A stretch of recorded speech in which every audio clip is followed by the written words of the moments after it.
I'm not fully Nigerian, I'm not fully Irish, so what I am is black and Irish essentially. And I kind of just became the weird girl who wore weird clothes. And that kind of became my thing.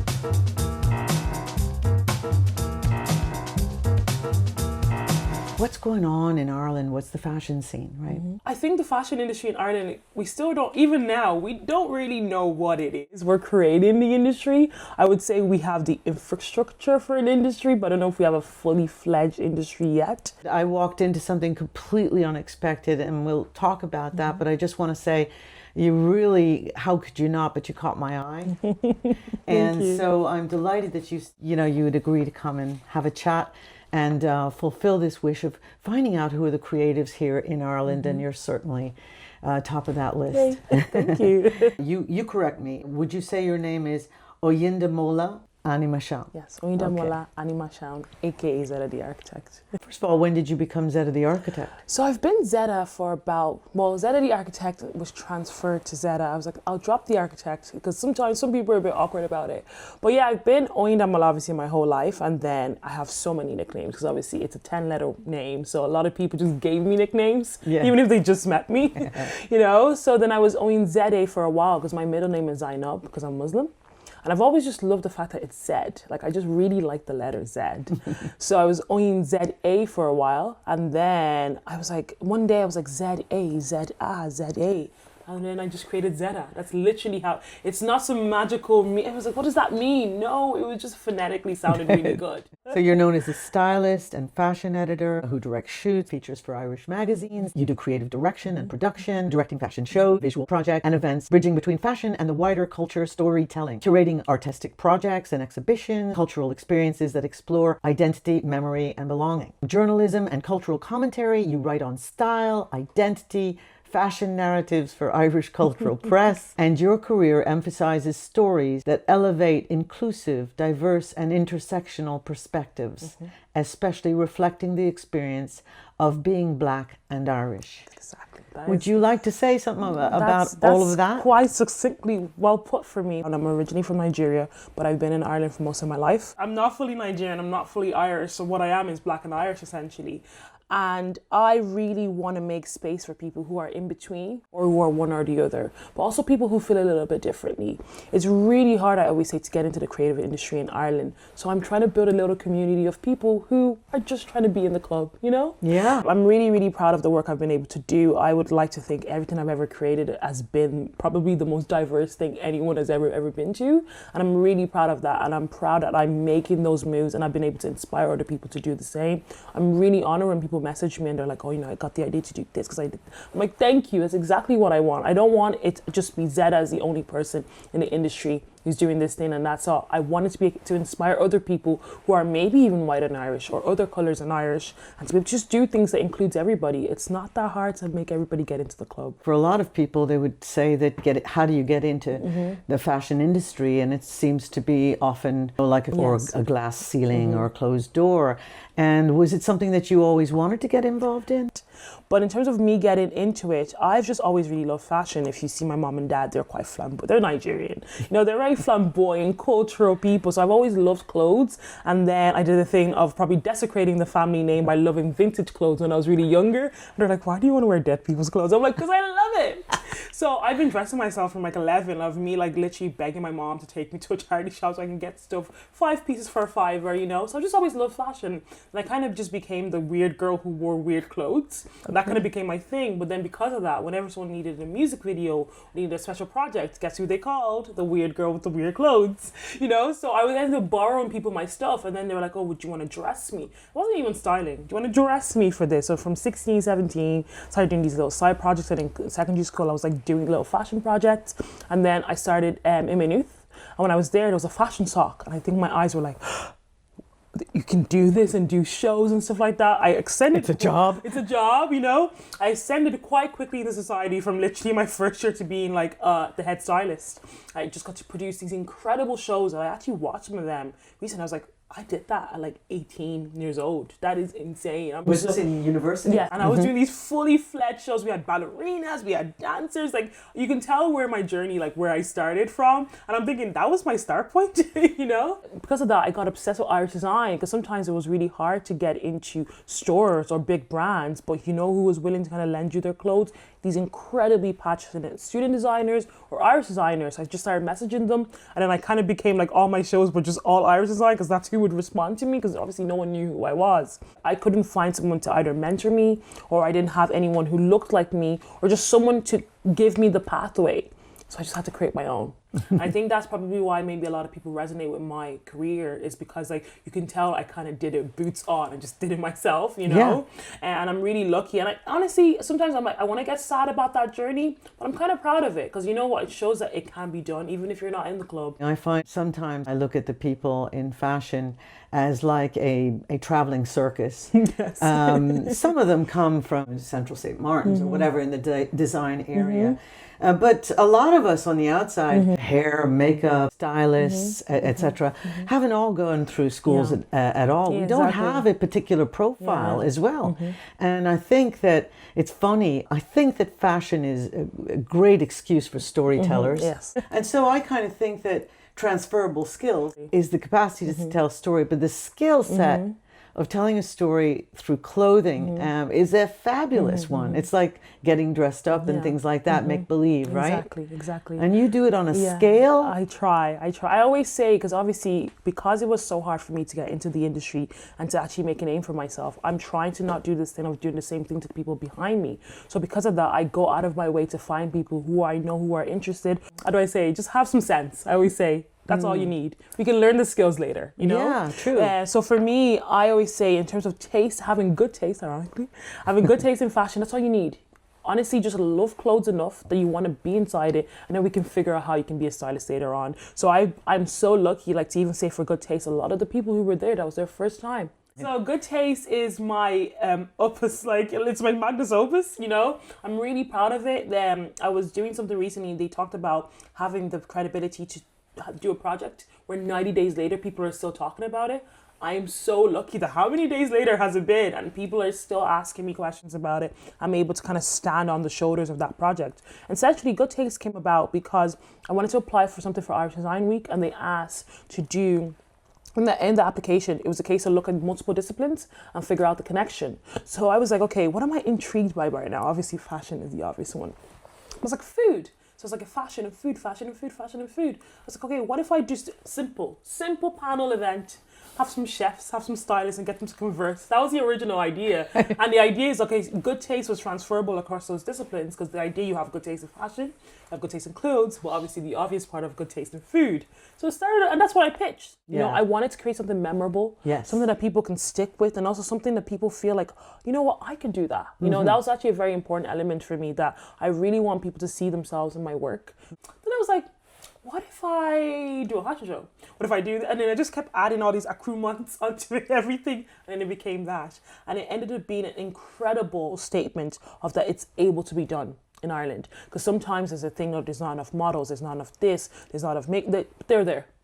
You just have to kind of work to find them. I'm not gonna like lie that it was a really hard project to do, but it was so worth it in the end. You know, for me, the people who planned that with me, that was their first ever time doing a fashion show to that scale. It was the first ever time leading a team. Like even the hair, the makeup, all the compliments I've been getting were things which I went out of my way to make a focus on, making sure all models had proper makeup, really well done. And, you know, as I've explained to you, their hair was well done. You know, the clothes were fitted well, but also in the Irish design aspect of it, I made sure that, you know what, it really matched with the food. I wanted to do something a bit different. You know, we had, you know, banana bread matching the knitwear section, you know, like that. So storytelling, as you can tell. You can tell I'm a musical theatre kid.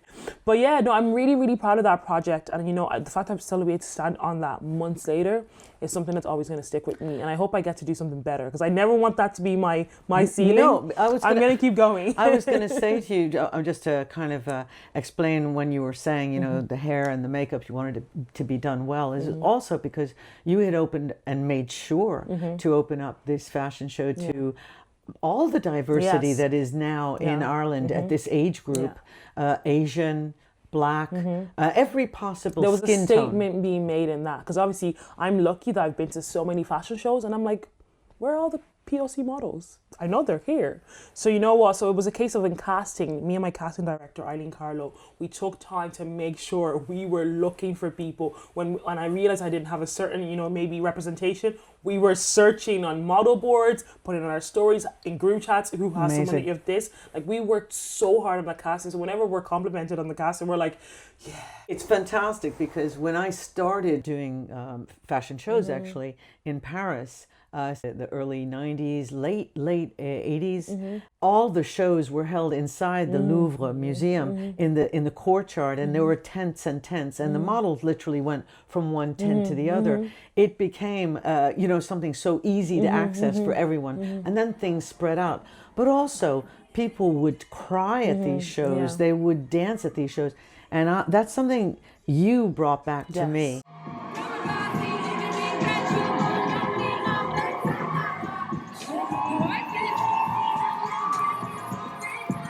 That's why I was so excited. Thank you. The whole place was standing up and dancing. Yeah, which I'm like, when do you see that at a fashion show? So I really enjoyed that. And, you know, really full of joy in a moment in the world where I believe that we all need a little dose joy. of it. We need a little dopamine. And that's something that's really important in everything I've ever created. You know, all my events, I just try, we need a little joy. How long did you have to put that event together? Please tell me. You don't want to know. Yeah, I do. This is where you pulled off magic. It was about less than 3 weeks. Yeah, this is incredible. There's a lot of things we couldn't hit the mark on, you know, like in terms of, you know, because I didn't have the budget. A lot of that was funded by me, which I'm okay. Like, for me, I was very passionate about it. Just to even explain the process of it is, I was trying to pitch to brands, to get brands to come on, but just nobody believes. Ironically, a lot of them responded after the event to be like, oh, in case. I'm like thinking, girl, come on. I was like, okay, I have a creative idea. How many things can happen? And I was like, yes. The answer was just yes to everything. Like, how many things can happen in a show? I'm going to do it all. Also, because it was kind of like a pitch to the industry. I just wanted to showcase that we can actually make fashion fun. I wanted people to leave being like, oh, I actually had a really good time for that, you know? It's in all my bios whenever I think you read a few of it is, when I was younger and I was like looking at the industry, I didn't really see myself. So I always say, like, I'm doing this all for my 13-year-old self, literally, you know, my 13-year-old Black and Irish self. So I'm really excited. I'm really excited for the future. So, and I'm trying to be excited, you know, sometimes it's hard. Yeah. I'm trying to be excited for the future because, like, I'm like, what else can I do? Kiara and Adiola, they joined on because they saw the LinkedIn, and they had never produced a fashion show before. In production with you? Yeah. So I just put on my LinkedIn anybody who, and I posted that LinkedIn screenshot on my Instagram. Gosh. And they both said, do you want any help? And I was like, what's your experience? They're like, I do stuff and everything, but not for fashion. I was like, don't worry about it. And honestly, the three of us, we worked in tandem so well. We worked so hard. I'm so proud of them as well, because now they get to do other things from then on as well, because of their experience with such a big show. I also want to mention, actually, because we're talking about good taste, Yara, who was the head stylist in terms of coordinating that as well. I think what I loved about every department is I gave them an idea and then they took it away. You know, so because of that, I was able to properly lead the project. I think that you're kind of the tide that raises all boats. Or do you say that? Yeah. And I really think that when you allow people in to kind of like do the job of building this kind of a project with you, they're all learning. They're like all. Some of them are interning, other people are doing their profession, but you're giving room for this kind of thing because it's a skill set that needs to be honed. Yes. And I had just literally gotten back from Paris Fashion Week in October there, you know. So when I say it just gave me great joy. I want to thank you for that. Thank you. But one day I'll get to do even more. That's not my limit. I have no doubt. You also just got back from doing Junk Couture? Yes, I did. So Junk Couture is an incredible platform for young people in kind of secondary school to basically create outfits from all around the world. So it's an Irish brand who they've been for 16 years. It's a sustainability competition where you get to create and recreate, but from like really important things. Like there was people making stuff from like discarded flowers. They put it in resin. People making stuff from bin bags. But honestly, it's in the name, Junk Couture. It was really hard to pick the winner. Yeah. It was so hard. But the well-deserved winner was somebody called Carousel Couture. Listen, I just want to kind of go back to how would you have described, like when you started 10 years ago, How would you have described your aspirations at the time? Were you just kind of I was going with winging the it. flow? So I thought I was going to be a human rights immigration lawyer. Then I wanted to be a lecturer. Then I wanted to be an English teacher. Then I wanted to do this and that. But I never thought I'd be like I thought styling or fashion was going to be a side thing. Right. Never in my life did I think it was going to become my full career. Like I really didn't, because you also don't think you're going to be able to make enough like livable wage on it as well. Because at the end of the day in Ireland, when I first started, it wasn't regarded as high as it is now. Yes. Now everybody wants to be a stylist. Not everybody wanted to be a stylist before, you know? So when I first started, I was just kind of being like, I'm just doing this for fun. I was doing so much favors. I did so many music videos. I did so many like short films. I did so many, because why not? I'm like, they want my clothes. Luckily, because I was buying so much weird vintage clothes, I just went to my attic and got the clothes and brought it down. Like I never had to do much. No. If you talk about 10 years to now, what stands out in your mind? And I got to do this project last year called the Maison Market, and it was for modest women's wear.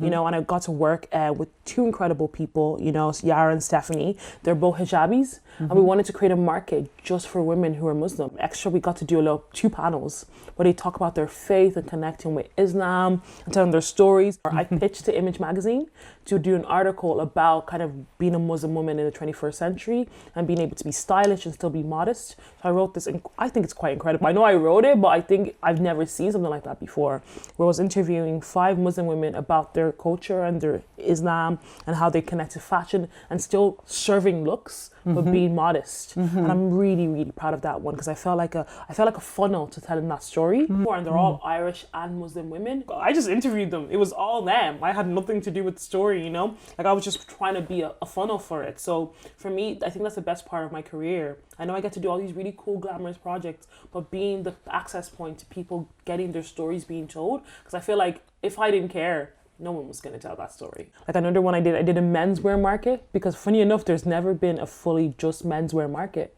I called it A Drip is a Talent, and it was just clothes for guys.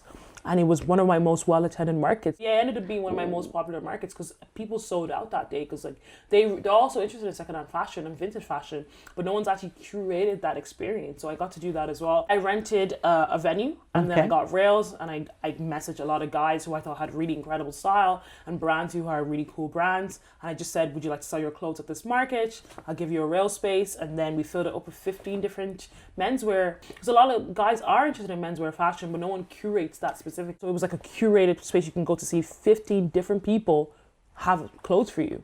That's fantastic. Yeah. I read that when you, I think, when you became an editor, was it Stella? Yes, Stella Martin. Yeah, VIP publishing. So I was over 4 magazines. But yeah, when I became an editor, it was very important that I want to tell stories of people I haven't seen before. You know? Yeah. And that's from every avenue of life. I never want people to think that I do care a lot, obviously, about Black and Irish people. I care a lot about POCs, but I also do care about people who are natively Irish as well. Sure. I just want to tell stories for people who just exist from different walks of life. But there was a street style section, and I did a thing though, because it's really hard for Black and Irish photographers to get into the industry. But what I did is, every time the street style was shot, I messaged a Black and Irish up-and-coming photographer. So every street style you see during my tenure as a fashion editor was shot by a Black and Irish person. Amazing. So now they all have the credit that they shot for a big notable magazine, and they could use that in their portfolio. So yeah, but I never said anything. I just did it. And then after I was like, wait, I did do that. That's what should be important. That's it. Not the noise, not the bells and whistles. Exactly. It's the work. Like at the end of the day, I'm not saying I'm rewriting anything or changing the world. No. But I think caring just a little bit to want us to go in the direction of positive change. That's all you can do. And all you can do is try. And I think I've been very lucky that I've made enough waves to make the difference. I think a statement, even with good taste, I think a statement was made. And I think a lot of people have listened, you know. And I hope that anything that happens this year, people have heard loud and clear. And if you had to look back, what would you say to her that you learned? I think the most important thing I've probably learned is the story never ends. You know, until it obviously has to end because of life, but the story never ends. And it actually connects with what you just said of, sometimes I do a project and I'm like, that's it. Guess what? I actually can do it again and do it a little bit better.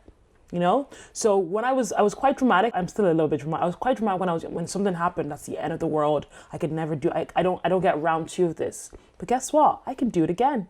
I can fix my problems from before. So I think I have a bit more patience there. I'll tell young Owen, have a bit more patience, and also be willing and be more open that you can actually fix it. Like I actually have an eraser, or not even an eraser, but I can figure out and go back in time, see what the mistakes I made or what could have gone better. And then the next time I do it a little bit better. The fact that I'm speaking even so positively about good taste is a growing thing. I wouldn't have been able to do that 10 years ago. All I would see after is the problems. Could you say that something you enjoy more of one or the other, or is it the combination? No one's ever asked me that. I don't know how to sit still. And also because I think life is too short to do one thing, you know? So I think for me, I haven't still found the thing I want to do. Can you believe it? I know I've done, you do so much. I don't know what I want to do. So I'm going to do them all. That's fantastic. I'm going to do them all and then I'll see. But what I love the most, I do enjoy styling, but that's because it's my baby. I don't know if it's because I love it the most. I think curating is probably my favorite thing. Like bringing different things which are not aligned, which are in their own silos together, and me seeing the point of connections, like the banana bread to the knitwear. I feel like Mozart, like literally with that, like, you know, like, so seeing the connections and disciplines which aren't the same is something which is so cool for me. So for me, I think bringing things together, curating is probably my favorite. So yeah, sorry, I can't believe I just said that. What are the people or events that inspire you inside and outside of the fashion industry? I'm genuinely so inspired by so many things. Like for me, everywhere that I am, when I'm walking by, you're going to be very scared to find out, I have over 200,000 pictures on my phone. I have 1 terabyte on my phone. Yes. So I take pictures of everything. So I'm just so inspired by genuinely everyday life. I see some cool, funky grandma some days and I'm like, I love this outfit. I'm recreating my version of this outfit. Probably Copenhagen Fashion Week is my biggest source of just, I go there, I feel like me. You know, it's I have this weird thing. I never really feel like myself. I don't even know who I am, probably. But I think whenever I've been to Copenhagen Fashion Week 8 times. Like the last 8 seasons, I've gone every season. It feels like it's a ritual now. Like I just have to go. But from the first time, I remember stepping in to the first fashion show, and I was like, I think I'm home. You know, I don't feel that much because I don't really like it. It's being a third, you know, place child of like you're from 2 different places, but you're not really from. You know, it gets confusing. Yes. I remember stepping into that first show and like seeing all these cool outfits, cool people. I'm like, honey, I'm home, you know? Like it felt so amazing. But every time I go to Copenhagen, I just feel so at ease. But I was going to ask you another question. If you could close your eyes, just dream, no limits, what project would you love to do or that you've had in the back of your mind? No budget limits, no nothing. Well, I've been trying to get it into the universe for a long time, so maybe this will help. I really want to do something tying both of my cultures. I've been trying to do something tying Nigerian and Irish culture together. So either during Paddy's Day time, or during the Nigerian Independence Day. So I've been pushing for it over the last 3 years. So it's not gotten off the ground, but that would be a dream. Just a big blowout connecting event or project or something in both countries. And you want more than 3 weeks? Yes. Okay. Yes, but I can't do it in 3 weeks if needed. That's the thing. I've done things in shorter. Like I've turned things around the next day. So that's why I'm not. But the thing is, for me to do that, this is what a lot of people don't realize, I had to figure out skills and learn a lot of things to do that. Like I didn't just wake up one day and just not plan a project the next day or do a shoot the next day. It's because I've honed my talents to a level that I can execute something. Pull off a miracle. You know, literally a Hail Mary the next day. So it's not just like you can't just wake up and know how to do that. No, you need to have the contacts. You need to know the people, have the skill sets to have the, you know, to be able to execute that. Yes. You need to have you have to have years of contacts, you know, of being able to know the guy. Like somebody needed tickets for something. I'm like, who do I know in the industry who has tickets to this thing? So I call somebody, you know, so like you need to always have something in your back pocket. Imagine working with an all-star team. Well, I don't know about team per se, because the thing is, it depends on so many factors. But a dream person I would love to work with, Solange Knowles. Okay. I absolutely adore her. I love her mind. I've loved her work for the longest time. I think she's a visionary in the way that she thinks about art and music. And also what I really enjoy about what she does is she connects so many things that probably aren't considered to be connected, you know? So I really enjoy that. So whatever team she wants, as long as I get to work with her, yes. I'm ready. So I would love to either, you know, consult or direct, or, you know, I wouldn't say style because I feel like I'm not probably in that level yet to style someone that amazing, but just to be on a project like that, you know, where we execute some kind of event or story or a play, you know, and that would be the dream. What would be the best compliment you can imagine for your work? I think the best compliment I would ever imagine for my work, and you've said it, it's just about feeling. I want people to feel something, even if it's like disgust. Honestly, genuinely, I think sometimes we're all a little bit, not dead on the inside, but everyone's just so going through their own life. If I can just get people just to feel something for a few minutes. Would you like to shine a light on something here that you found exciting here in Ireland, or someone that you're looking at yourself? Or I think I'm really excited by the cohort of stylists who have either assisted me and they're going on to do incredible things now. Two notable people would be Eoi and Gavin, who's doing incredible work. I'm so proud of them. Like, they are just such talented like individual, you know. They reached out and then we started working together, and it's been like 5 years now. I'm so proud. Another person is a Zania Folio, another incredible stylist. I'm a bookcomer. I kind of see myself in her because she's also Black and Irish, and just is trying to do something exciting with what they're doing. So I think the two of them are probably, I think it would be insulting to call them proteges, but just people who I know they've worked with me and now they're doing incredible things, and I'm just really proud to be part of their story. You know? So yeah. Fantastic. Well, listen, Zeda, I'm going to let you go and finally get a bit of sleep. I think you haven't slept in days. I could do this for hours. This is really fun. Thank you for having me. Thank you so much for coming. Yay.